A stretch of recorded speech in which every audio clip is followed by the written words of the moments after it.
bring up your next speaker. That's going to be the wonderful, magnificent Chris James.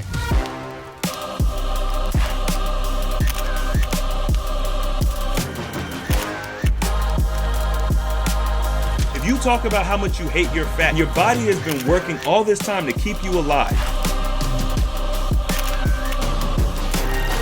I don't think anybody in my circle understands impossible.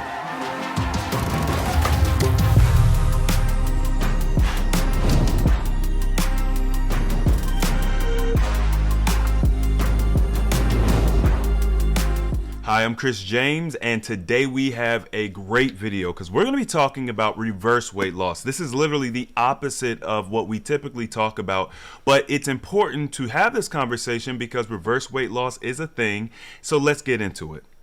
So what is reverse weight loss? The way I define it is the rapid regain of weight after a successful water fast or some long period of some type of dietary change where you've made some transformation, right? And then weeks or even a couple of months later, you regain all the weight back, if not more.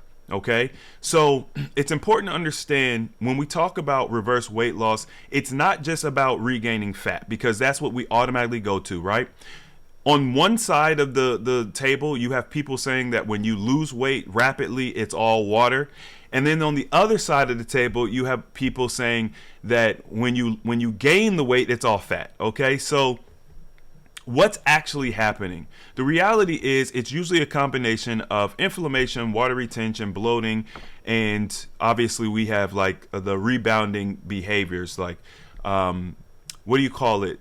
Eating addiction or, ravenous eating, that type of thing, okay? So why is this frustrating? Well, it's frustrating because you typically work yourself up to doing whatever this thing is, whether it's a dietary strategy, fasting, whatever it is, some therapy. It usually takes a lot of mental energy and intention to do the thing, to be successful doing the thing. And then, of course, even if you lose, let's say you lose 40 pounds in 2 months, if you gain back 20 pounds, that's going to be a blow to your motivation. It's going to be a blow to your mental. A lot of times people can spiral because they gain back, even though they're net positive 20, right? They're down still 20 pounds because they gain back half of it. It can really mess with their psyche. So the first thing I want you guys to understand is if you lose 30 pounds in a month, right, and then you gain back 40 pounds, the weight you gained is not the same as the weight you lost, okay? So that's very important to understand. You did not undo your work. However, this is an issue that we need to address. And so we're going to talk about, what this looks like today. What is actually happening when you're regaining all of this weight very quickly? And by the way, I'll just say this. You can gain a large amount of weight in a short period of time, right? This reverse weight loss thing doesn't have to come after a fast or some, dietary restriction.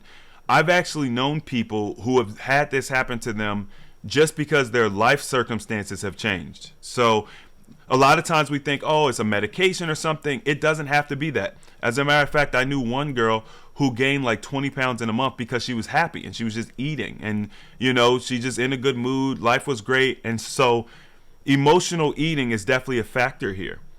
Now, like I mentioned earlier, in most cases, the initial weight gain is not fat, or it's probably going to be inflammation. If we look at a percentage of it, it's probably 90%. Or around 90%, 80 to 90% inflammation in most cases, okay? Water retention, gut swelling, hormonal shifts, things of that nature can all cause issues. It can cause swelling. It can cause you to gain weight. So we got to understand that. Now, there's a certain amount of weight that you're going to gain, especially if you're doing like a dry fast. We've been talking about dry fasting a lot lately. If you do a dry fast and you start to regain weight after a dry fast, regardless of if you're, experiencing reverse weight loss or not, what's happening is your body is soaking in the water, right? So it's going to saturate the body with hydration, the different fluids that are produced when you digest food. These all have weight to them. The fact that you have actual food in your body versus being completely empty, all of these factors have to be taken into consideration. But what we're talking about with reverse weight loss is not just that initial fasting spring back weight. Okay, I want to be clear because I've talked about weight gain before after a fast. When we talk about the fasting spring back, that is different from reverse weight loss. The fasting spring back is what happens when, with basically everything I just said. With dry fasting, you get the water, you get the food in your stomach, blah, blah, blah, all that type of stuff, right? It happens with dry, happens with water. It even happens if you do like a fruit fast or, like raw food, okay? This is definitely different from that. And this needs to be addressed, whereas with the fasting spring back, it's just more something you need to understand about the process so that you don't freak out, okay? So here's the thing. Especially when you come off of like dry fasting, your body becomes more sensitive. I want you guys to think about how the body works. So let's say that you're eating something toxic. Let's say it's ice cream. You eat toxic ice cream. All right, cool. In order to protect the body, in order to protect itself from the chemicals in the ice cream, it will create like mucus in the body, okay? And what the mucus does is it'll suspend the toxins and until the body is able to, get it out of your system. That's one of the reasons why when we start fasting or we do any type of detox, we see a lot of mucus come out, because the mucus is a barrier that the body creates to help protect you.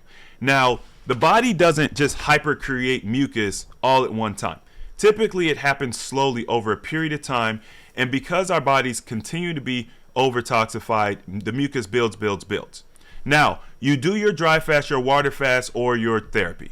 You lose weight. The mucus comes out. You go through the whole thing. Now, that barrier, that protective barrier is no longer in place. Okay?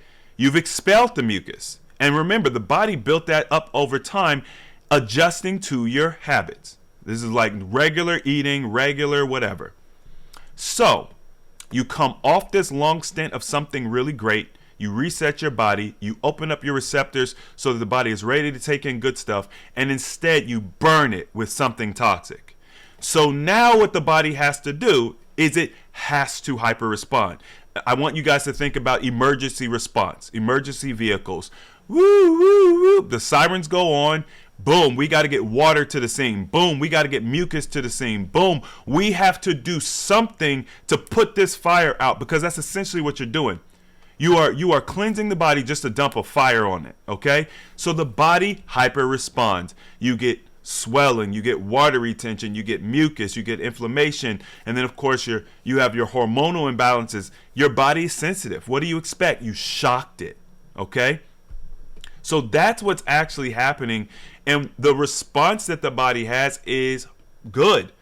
You want that to happen because, look, I think one thing we have to understand is the food that we eat right now, like when you're on the standard American diet or any standard diet like that, you think this food's okay. It's not that bad. Well, no, that's because you've been eating it and the food has been getting progressively toxic over time. So your body's had time to adjust. Now you're going to stop doing what you've been doing for the past 30, 40 years. You're going to start healing and detoxing and resetting the body. And so it's almost like if you took an infant baby and you fed them a hamburger or ice cream or whatever, right? And you would see acne and you would see probably throwing up and the baby might get a fever and you would see all this weird stuff happen because the baby is super sensitive to that stuff. That's why we don't feed our babies that type of stuff, right? You don't give an infant just any old thing, right? It's got to be very specific what you give them because their bodies are sensitive. They will hyperreact.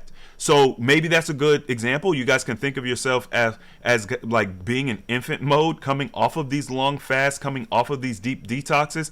And we got to be very careful about what we put in our body. And listen, you will find out very quickly. All right. So here's the thing. The average person regains about 30 to 65% of weight loss after the first year of a major diet, fast, or anything that we're going to do to lose weight and get healthy.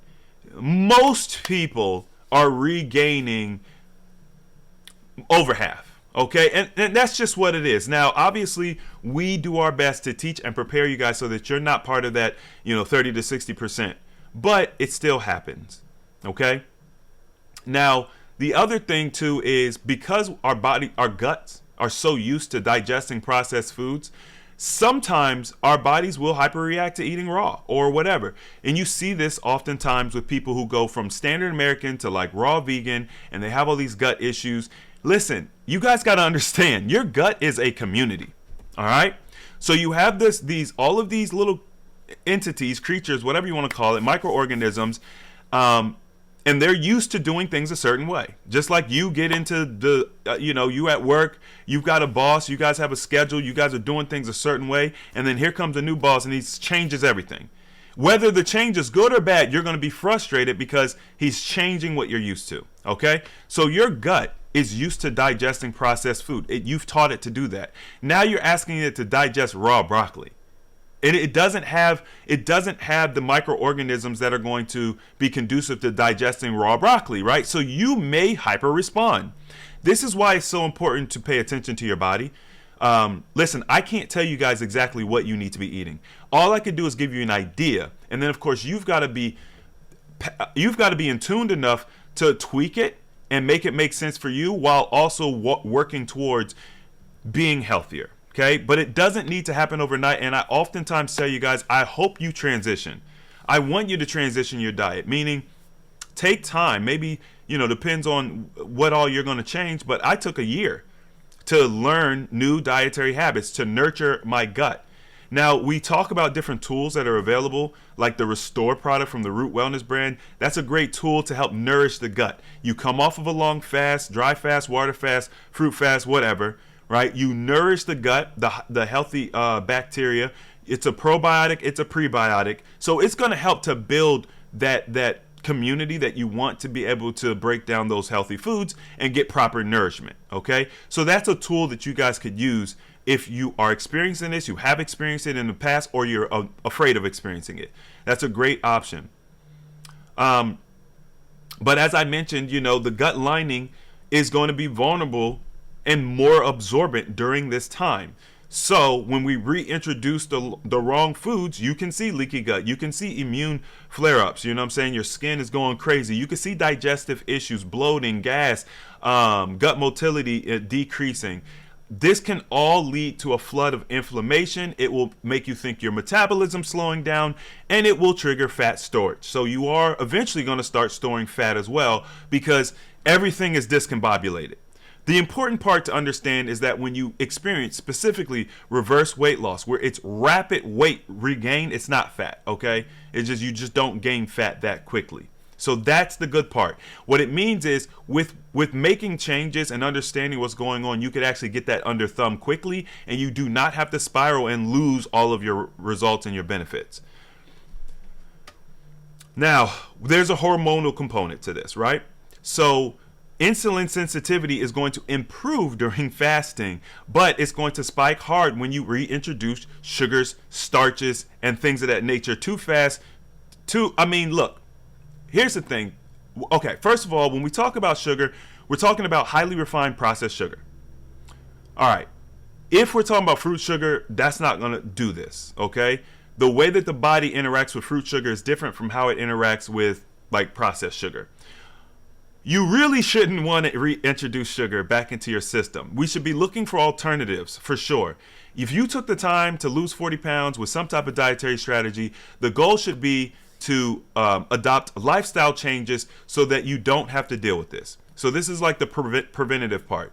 When you go into your challenge, whatever that challenge may be, understand that it's a lifestyle change, and that it comes with things that you're going to have to start weeding out of your normal practice. There are a ton of fruit sugars that can give you that same vibe that you get from your processed sugar. For example, especially if you do like a long fast, you'll notice that over the course of your first few days of refeed, food tastes different.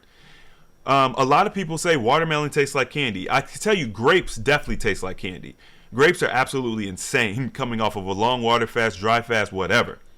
Grape juice, things of that nature. You could still get that same vibe, but you just got to understand you need to get it from a different source, okay? And you can do fun things. I made ices with my juice. So I would make fresh juice. I would put 3-4 different flavors in there, make an icy out of it. You're eating, you're getting sugar. It's great. It's a treat.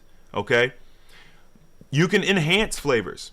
You know, one thing that I really enjoy doing personally, I'll take my watermelon cubes. I'll hit some lemon on that. It tastes like candy. I mean, if anybody's ever done it, y'all know what I'm talking about. It just tastes so good. So there's alternatives to getting that sugar hit. We just got to understand what's happening and do our best to kind of stay away from it. Now, the other things we got to worry about is cortisol and ghrelin. Cortisol is obviously looked at the stress hormone, right? They call stress the silent killer. Cortisol is not the bad guy, right? It has a job to do just like everything else. We just don't want to see elevated levels of cortisol, and we don't want to see that happen really rapidly. So it's important not to do this because you don't want to stress your body, okay? Ghrelin is associated with hunger pangs. That's the hunger hormone. It is a digestive fluid that aids you in digestion, and you usually get spikes before you eat. So if you're used to eating at 3 p.m., you'll usually get a ghrelin spike around 3 p.m., right? And we think, oh, stomach's growling, time to eat. Really, it's just the body preparing for what you normally do. So what happens is when you start experiencing this reverse weight loss, oftentimes your ghrelin is going out of control. Your ghrelin is skyrocketing, okay? So I think it's important to understand what ghrelin is, what it's associated with, and how to keep it under control so that you don't kind of lose the reins. Because reverse weight loss, it's such a mental downer that when you get too deep into it, you're in quicksand. So you really want to catch this quickly, okay? That's very important. Now look, at the end of the day, if you continue, and this is why I tell people sometimes, look, don't even fast. Don't even if you're not ready, don't start this process, because if you continue down this path, you're going from one extreme to another, then now you could potentially cause like thyroid problems, right? You could start causing damage in your system. It's not a free pass. Just because your weight is going up and down and you look good or whatever, aesthetically inside, you have to understand you're damaging your body. It is not good to take it from one extreme to another. I'll tell you guys this, and I'm being as honest as I can. If you know that you are just looking to lose weight for pure aesthetics, you have no intention of changing your lifestyle, I would implore you, do not use any of the rapid weight loss techniques that we have talked about, because even though they're healthy techniques, it's going to be detrimental to you in the long run. You would be better doing something short, just to get a little bit of weight loss, feel a little bit better about yourself, or something very slow and steady. Okay? Because if you do rapid weight loss and you go back to your old habits, it could be bad. It could be bad, and I don't want to see people doing that. Now, we talked about the mental part of this. There is a mental component. People often see food as a reward, okay? So we'll do some type of fast or some type of challenge, and we're eating strict, we're restrictive, blah, blah, blah, and then we're finished and we'll reward ourselves. Like, this is why I talk about don't go to the Chinese buffet after you finish your fast, because people do that. They'll reward themselves with a pizza, they'll reward themselves with ice cream, they'll go on a vacation, they'll drink their party. All of these things are super, super detrimental. So we have to begin the process of plotting different games for ourselves, different gamification for ourselves when you start your weight loss journey versus like waiting till after. You have to really plan for that. Like, what motivates you outside of food? What's something? It could be buying a purse, you know, and I know retail therapy is a thing and some people have issues with that, right? So if you've got an issue with spending money and stuff, don't use that example. But I'm saying, like, maybe you're not one of those people. Maybe you're very good with money, and maybe you're too tight. Maybe you're really frugal. And so one thing you could do to reward yourself is, hey, I've saved $400 over the past month not eating. I can go get me a new purse, or I can get me a new pair of shoes, or I can take a trip. Or, you know, for me, it's technology. I'll buy a computer or a laptop or upgrade something. That's one way you guys can reward yourself, because we have to break free of the using food for gamification. All right. There's also the social pressure that comes along with when you do these changes. You're online, you're in the public eye, people are proud of you, they're cheering you on. Now you finish, and then you kind of get back into old eating habits. And it doesn't matter if this is intentional or not. Like, sometimes it happens by mistake. You slip up, and then you're posting pictures, and maybe people are saying stuff, and that causes you to spiral more. Or even in your own life, look, you know what's crazy? Sometimes the people in our lives are actually not for us. They'll see you doing something, they'll see you achieving something, and they're jealous, and so they prey on your downfall. Now, that's a whole nother video we need to do where we talk about weeding those people out. But sometimes those people are in your life, and sometimes they will encourage you to spiral, okay? And so we have to think about these things. We have to be cognizant and aware of our environment, what we consume. And look, I think one of the real solutions to this is having a community.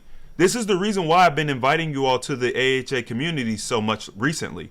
If you have a community that can support you, then it's much harder to spiral as long as you stay tapped in. Okay? Now, here's where we really start to get into the danger. If you go down this path, you don't really understand it.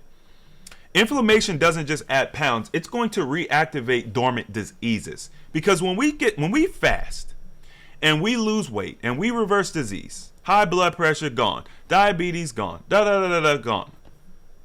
Oftentimes, we have not done a complete detox. I know it's weird. A lot of people think fasting is a complete detox. I've done videos on how fasting is not a complete detox. You have to always couple fasting with dietary strategy in order to even start moving towards that complete detox. But even still, there's deeper healing that can take place. The important thing is we're out of the danger zone. When you have high blood pressure, high cholesterol, stroke risk, all this type of stuff, you're in the danger zone. Fasting will very quickly get you out of the danger zone. And because you've lived in the danger zone for so long, you think, oh, I'm better. You're better, which is a good thing. But it's not that you're like 100% per se, okay? Not in such a short period of time. You just get to reap the benefits of what you've done quickly, but you're not out of the woods yet, not completely. It takes time to properly detox the body, and it takes resources, and sometimes it takes years because we don't understand how to nourish the body, okay? There's still things that I'm learning and working on to this very day. So it's an ongoing process. It's not a destination. It's a journey, right? So we have to understand that. You can see chronic illness begin to come back. And that is even worse. Because what I have seen happen is people have seen chronic illness start to come back, and then they forget that fasting ever worked. And then they start looking for other solutions. No, fasting worked. It's just you didn't complete the process. You were still in process. And you got so comfortable, and you decided to start doing what you do. So we don't want to lose ourselves and forget that fasting is a great tool and can help us, because I've seen that happen so many times. All right. So here's what we want to do. We want to structure our refeeding protocol so we have low inflammation, high hydration, and we want gradual transitions, as I mentioned earlier. High water content foods, I usually recommend 72% water content or greater, but really like 75% water content or greater.